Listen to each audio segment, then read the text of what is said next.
우리 믿음으로 고백합니다. 믿음 안에 구하는, 믿음 안에 구하는, 믿음 안에 구하는, 믿음 안에 구하는 행복한 자녀.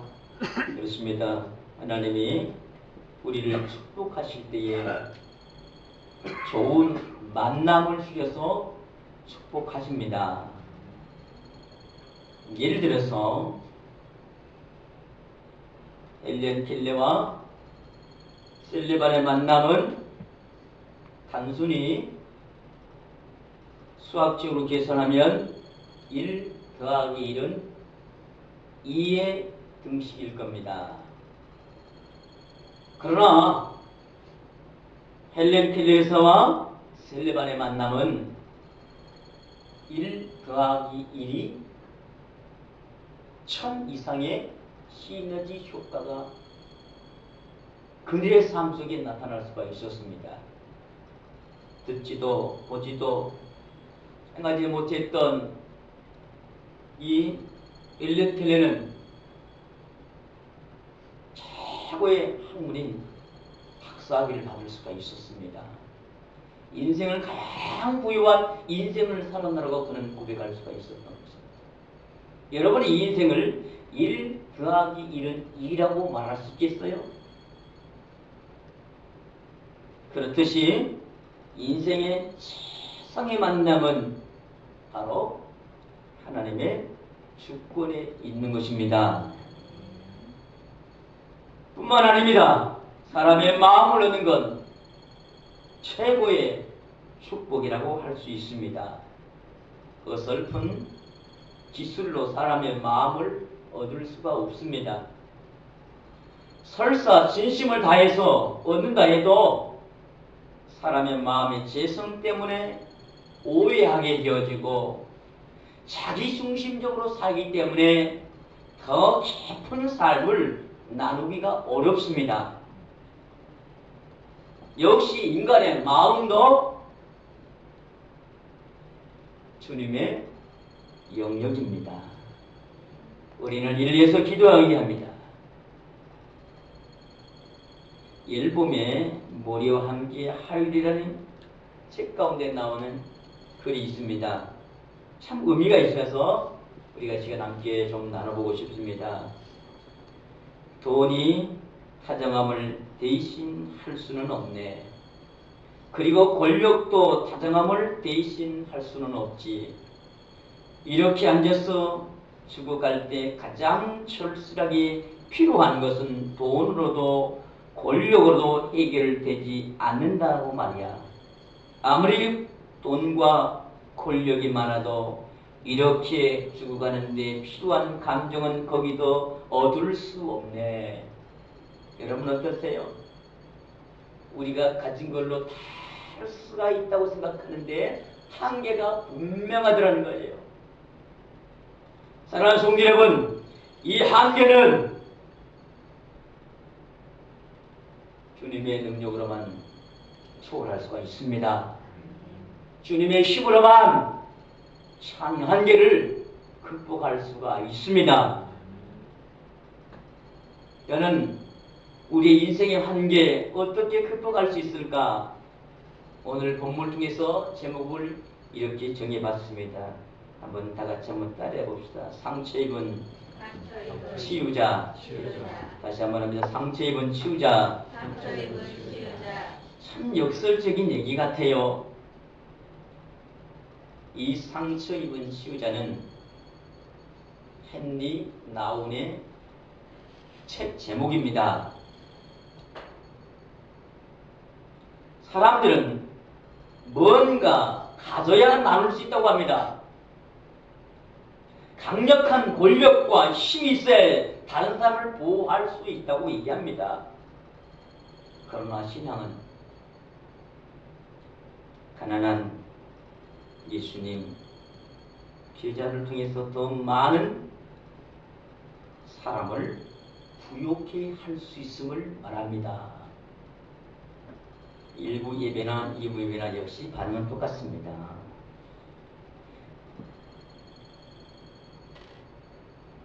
여러분 어떠세요? 남을 나눠줄 때는, 뭔가 도와줄 때는 내게 좀 있어야 되잖아요. 그러나 신앙은 이것보다도 내가 가난해지고 없을 때에 더 많은 것들을 나누어 줄 수 있다고 얘기하는 겁니다. 여러분 믿어지세요?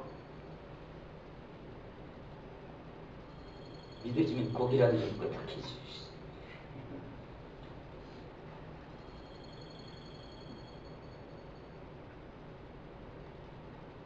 세상이 부유한 걸로 나는 데는 한계가 있습니다. 그러나 신앙은 한계가 없습니다. 없다고 생각할 때 주님을 보게 되어지고 약하다고 생각할 때 주님을 찾게 돼 있을 것입니다. 그럴 때 우리 인생 가장 넉넉한 따뜻한 인생이 되어줄 수 있습니다. 이 마음으로 이웃을 나눌 때에 풍성한 은혜와 행복한 삶이 되어줄 수 있다는 얘기입니다. 이제 좀 이해가 되십니까? 그래서 상처는 힘이 없는 나약한 우리의 모습일 것입니다. 상처받은 몸으로 무엇을 할 수 있겠습니까? 그러나 분명한 것은 상처를 받은 몸이야만이 다른 사람을 만질 수 있고 위로할 수 있고 더 나아가서는 치유할 수 있다는 얘기입니다. 헨리 라우엔이 썼던 상처받은 치유자의 책 가운데 이러한 글귀가 있습니다. 리더십에 대한 커다란 착각은 광야의 고난을 겪어보지 않는 사람이 다른 사람들을 광야에서 벗어날 수 있도록 인도할 수 없다는 말을 쓰고 있습니다. 사랑하는 성도 여러분, 아파봐야지만이 아픈 사람이 신중을 할 수 있겠지요. 진정한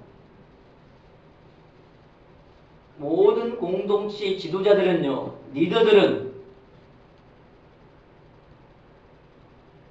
그 공동체 안에는 아픔과 슬픔과 고난과 그 역경을 경험할 때만이 공동체 안에는 모든 한 사람 한 사람까지 마음과 형편을 살필 수 있다는 얘기인 것입니다. 오늘 내가 아프고 있다는 것은 또 다른 사람을 치유하시는 하나님의 섬기는 도구로 나를 사용하고 있다는 부분에 감사하기 원합니다. 내가 부족한다는 것은 부족한 또 다른 사람을 향하여 내가 도울 수 있는 힘이 생긴다는 또 다른 경험임을 우리가 감사하기를 원합니다. 오늘 다윗은 본문을 통해서 보면 어느 하나 감사할 수 없는 상황이었습니다.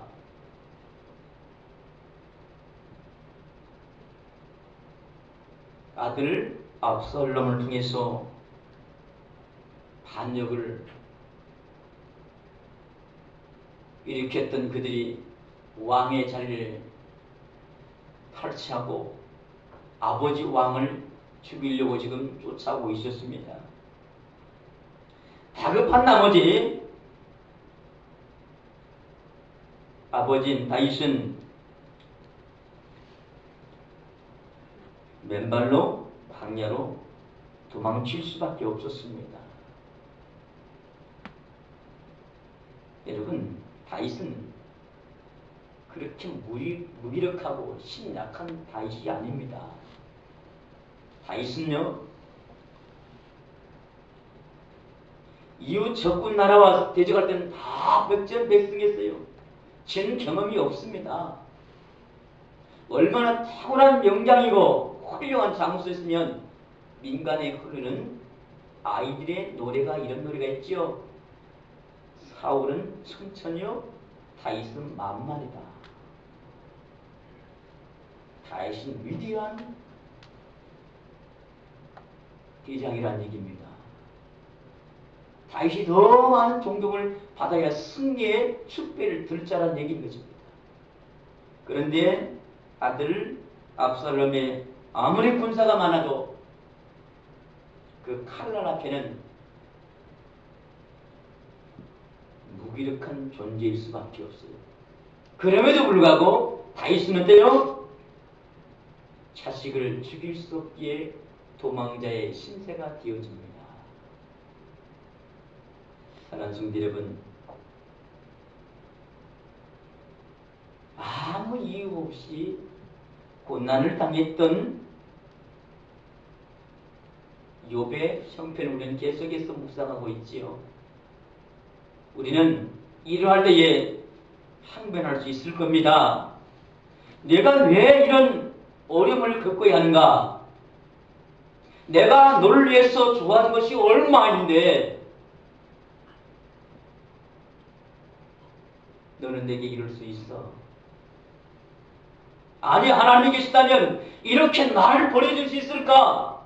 라고 원망할 수 있는 상황이 우리도 역시 많을 겁니다. 다윗도 역시 이렇게 하소연할 수 있는 상황에도 불구하고 그는 오늘 본문을 보면 자기의 오만보다도 더 그럴수록 하나님을 가까이 나고 있는 그의 모습을 발견합니다. 사랑하는 성도 여러분, 어렵고 힘들고 더 고달픈 소망이 없는 우리의 삶이 올지라도 다윗처럼 하나님 앞에 더 가까이 나가는 신앙의 사람들 되기를 원합니다. 도대체 다윗이 이렇게 하나님 앞으로 더 가까이 나가게 했던 그 신앙의 원리는 무엇이었을까? 오늘 세 가지만 생각해 봅시다. 첫 번째는 다 같이 따라해 보면 넓어진 마음. 다시 한번 넓어진 마음. 우리 1절 다 같이 읽습니다. 시작. 내 의의 하나님이여 내가 부를 때 응답하소서. 곤란 중에 나를 너그럽게 하셨사오니 내게 은혜를 베푸사 나의 기도를 들으소서. 아멘. 여러분, 시련을 당하면, 시험을 당한다든지 여러 가지 어려움을 당하면 마음이 좁아지게 돼 있어요. 생각이 작아지게 될 수 있어요. 여유가 없고 초조하고 다급하게 돼 있습니다. 여러분, 다윗이 지금 동굴 속에 숨어 있어요. 꼭 우리의 인생 자폐아처럼 마음에 확 닫혀져 있다는 겁니다. 그러니까 마음속에 어떤 생각이 들 수 있겠어요?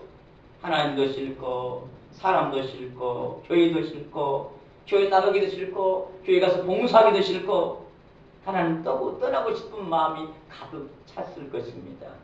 이런 시련 속에서 마음이 좁아진 마음이라는 거예요. 오늘 1절을 보니까 그러나 다윗의 마음이 어떤 마음이던가. 오늘 본문은 이렇게 말하죠. 나를 너그럽게 하셨사오니. 하나님이 다윗의 마음을 어떻게 해요? 모든 환경 속에서 넉넉한 마음으로 그의 마음을 넓혀 주셨다는 겁니다. 여러분, 좁은 생각으로는 이해가 되지 않습니다. 이해할 수도 없고요. 여러분, 이웃과 친구 간에 또는 가정 안에 부부 간에 여러 가지의 싸움이 일어날 수 있지요. 싸움은 어때요? 감정이 점점점 고조돼서 한쪽으로만 치우치지 넓게 생각하지 않습니다. 여유롭게 생각하지 않습니다. 오늘 마찬가지로 다윗도요.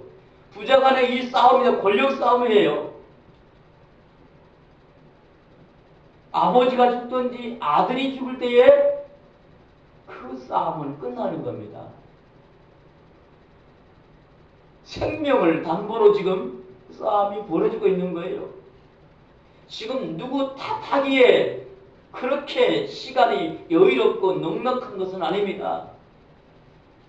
지금 칼 끝에 목숨이 왔다 갔다 하는 이런 상황 속에는 생각이 작아질 수밖에 없고 생각이 좁아질 수밖에 없습니다. 그러나 다윗은 이러한 시련 속에서 하나님의 귀의 마음을 어떻게 하셨다고요? 다시 그런 마음으로 1절 다시 한번 읽어봅시다. 시작.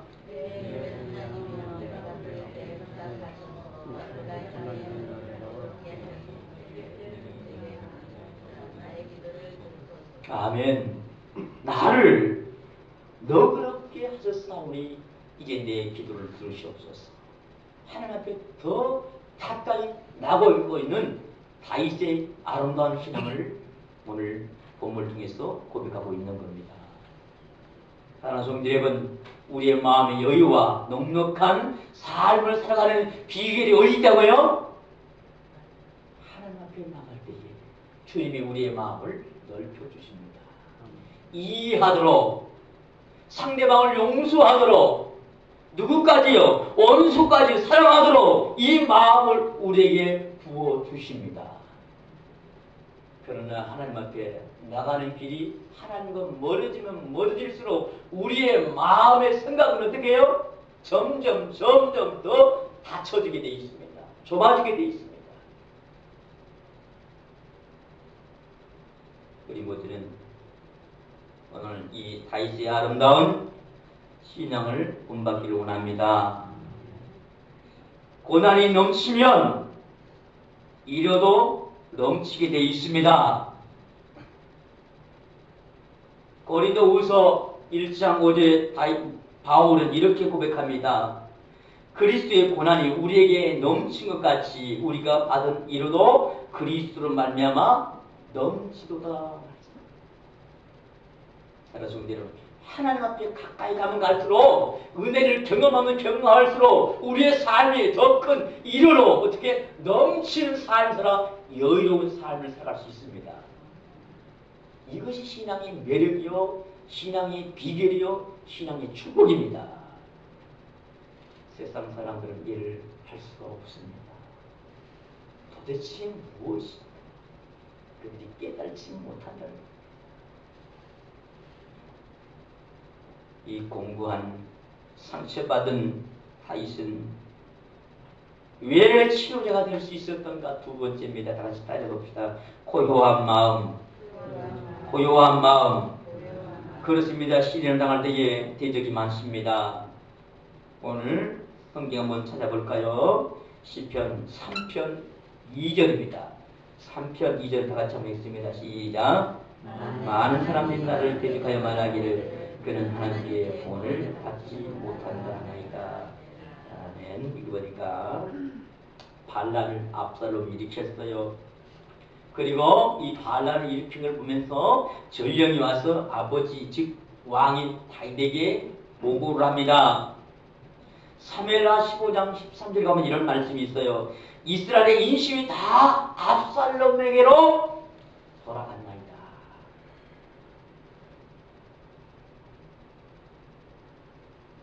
이제는 더 이상 기대하지 마십시오. 여러분,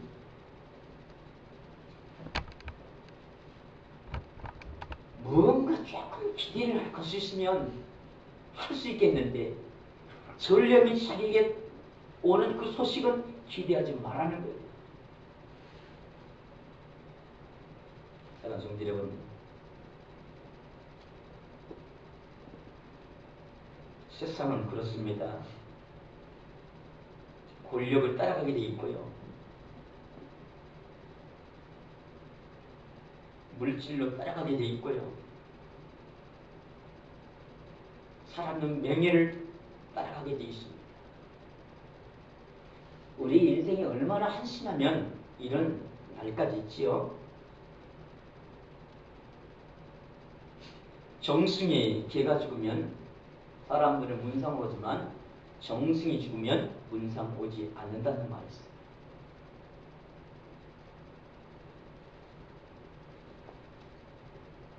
우리에게 많은 것들을 얘기하고 있지요. 정승의 권력 현존할 때는 아부하고 뭔가 기걸하고 뭔가 바라며 살아가지만 그냥 이 권력이 사라지면 더 이상 기대하지 않고 돌아선다는 겁니다. 그러나 하나님은 끝까지 하나님을 향하는 경고하는 사람 붙들어 주십니다. 오늘 본문 돌아가 봅시다. 우리 본문 한번 읽어볼까요? 3절 한번 읽습니다. 시작.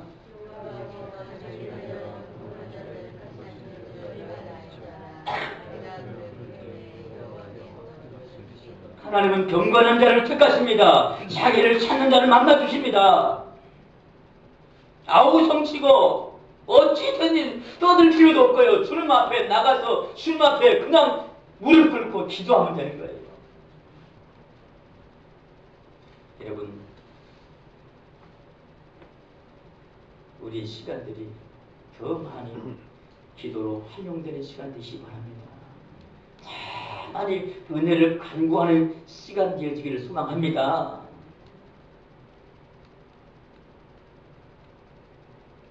우리 인생은 그렇습니다. 미래에 대한 소망을 가지고 있고 오늘에 대한 기대는 과거에 내가 뭘 꽂는 만큼의 삶의 열매를 누릴 수가 있습니다. 오늘 내게 주어진 것이 없다면, 내가 기대한 만큼 이루어져서 없다면 바로 과거의 주님 앞에 내가 무릎 꿇는 시간이 얼마였던가 생각해 보십시오.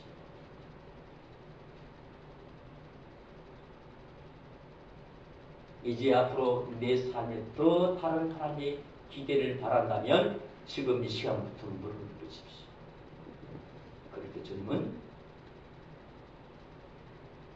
우리 인생, 우리의 삶 부유하도록 허락해 주실 겁니다.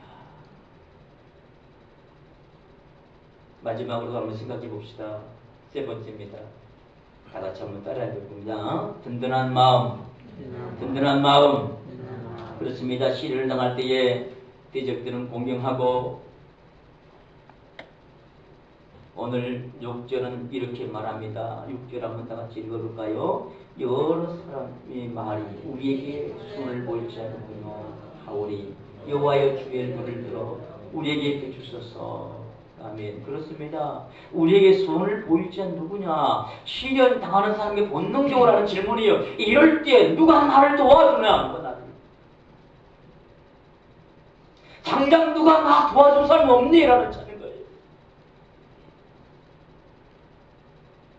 다윗의 군대는 하나님이 증치고 있고, 압살롬 군대는 군량미가 많습니다. 여기에 비해서 다윗의 군대는 군량미가 거의 다 떨어져 없어요.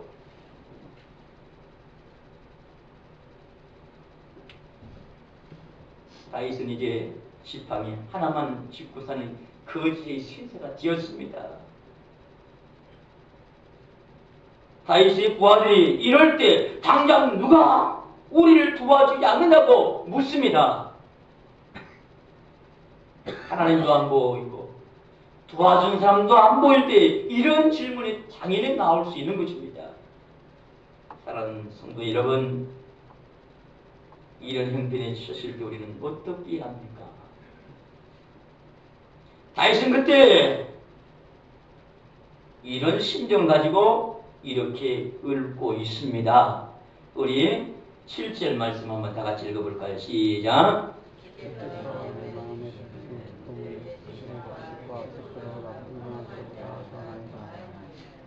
아멘.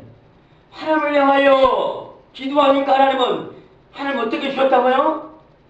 압살롬의 곡식과 세포도의 풍성한 것보다 더한 것으로 역사하시는 하나님의 그 기쁨으로 가득 차 있습니다. 하나님 우리의 편 되십니다. 하나님 우리를 도와주십니다. 졸지도 주무시지 않고 우리를 지켜주십니다. 궁핍과 가난 속에서 오직 하나님 한 분을 만족했던 이 다윗처럼 살아가기를 원합니다.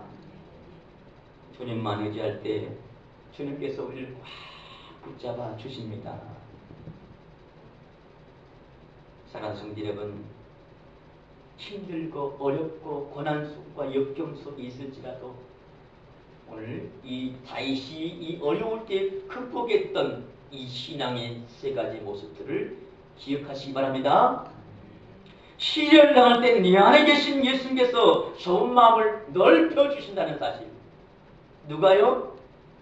주님께서. 내가 주님을 향하여 나가며 기도하면 주님은 우리의 삶을 열어주십니다. 시련 당할 때 괴롭히는 사람이 많아도 우리는 주님 앞에 침착하고 고요한 마음으로 우리의 삶을 드리기 바랍니다. 그런데 주님은 능력하도록 역사해 주실 것입니다. 시련을 당해도 누구도 도와주지 않고 아무 손도 없을 때에, 도움의 손도 없을 때에 주님께 행할 때 주님은 우리에게 기쁨과 평안으로 역사해 주실 것입니다. 여러분 이를 기대하십니까? 내 안에 살아계신 그 예수 그리스도를 믿음으로 넓은 마음과 고요한 마음과 든든한 마음으로 살아가는 여러분의 인생이 되기를 원합니다. 그럴 때만 하나님은 우리의 상처된 우리의 마음을 통하여 주님 만나면 주님이 치유자로 역사해 주십니다. 이렇게 은혜를 우리 소망한다면 이 시간 주님 앞에 결단하고 헌신의 기도를 드립시다. 우리 주 예수 그리스도의 은혜와 하나님 아버지 만국하신 살아하심과 성령의 교통 내지에 충만하시는 정의 상처 입은 치유자의 삶으로 하나님의 놀라운 은혜 안에 새로운 출발을 다짐하는 헌신하는 성도들 한 사람 한 사람 위에와 저들의 가정과 직장과 사업과 자녀들 위에와 몸된 교회와 이 나라 이 민족 위에 이제도 영원토록 함께 할지어다. 아멘.